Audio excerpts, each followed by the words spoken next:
নমস্কার, আমি প্রিয়তোষ। আমার নতুন ভিডিওতে সকলকে স্বাগত। অনেকদিন পর আবার বিশ্বভারতী ক্যাম্পাস ঘুরে এলাম। বিশ্বভারতী ক্যাম্পাসে প্রবেশে এখন অনেক বাধা নিষেধ করা হয়েছে।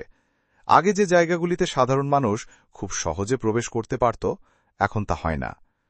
পাঠভবনের ক্লাসের পরেও আগে এখানকার পরিবেশ এতটা শান্ত থাকত না, কিন্তু এখন প্রবেশে কড়াকড়ি করার জন্য পরিবেশটা একদম শান্ত নিরিবিলি হয়ে আছে।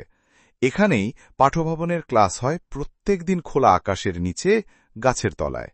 বেদিগুলিতে বসেন দাদা দিদিরা, অর্থাৎ টিচাররা, আর তার সামনে বসে স্টুডেন্টরা।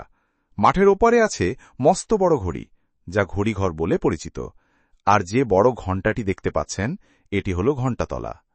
গৌরপ্রাঙ্গণের এই মাঠটি মহালয়ার দিন অন্যরকমভাবে সেজে ওঠে। যারা বিশ্বভারতীর স্টুডেন্ট বা প্রাক্তনী, তারা জানে আমি কিসের কথা বলছি। এই মাঠেই হয় আনন্দমেলা। অনেক আগে এই মাঠেই বিশ্বভারতী দোল উৎসব পালন করত।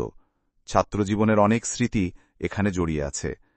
তখন যেন শান্তিনিকেতনে মুক্ত ছিলাম। এখন খুব অচেনা লাগছে দেখে, যদিও সময়ের সাথে সাথে পরিবর্তন মেনে নিতে হয়।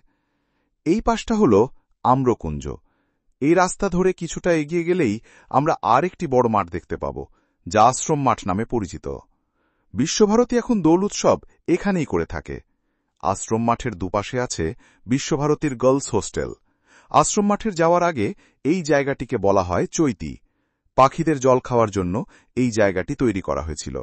বিশ্বভারতীর সবথেকে আকর্ষণীয় জায়গা হল মিউজিয়াম, যাকে উত্তরায়ণ বলা হয়। এখানেই রবীন্দ্রনাথ ঠাকুরের নোবেল সহ অন্য অনেক মূল্যবান জিনিস সংরক্ষিত আছে। এখানকার প্রবেশ মূল্য ১০০ টাকা, ছাত্রদের জন্য ১০ টাকা। উত্তরায়ণের পাশেই আছে নাট্যঘর, যেখানে আর কিছুদিন পর থেকে শুরু হবে শারদোৎসবের নাটক, যা বিশ্বভারতীর ছাত্রছাত্রী ও কর্মীমণ্ডলী দ্বারা অনুষ্ঠিত হয়ে থাকে। বিশ্বভারতীর ক্যাম্পাস আজ এই পর্যন্তই থাক। সবাই ভালো থাকবেন, সুস্থ থাকবেন।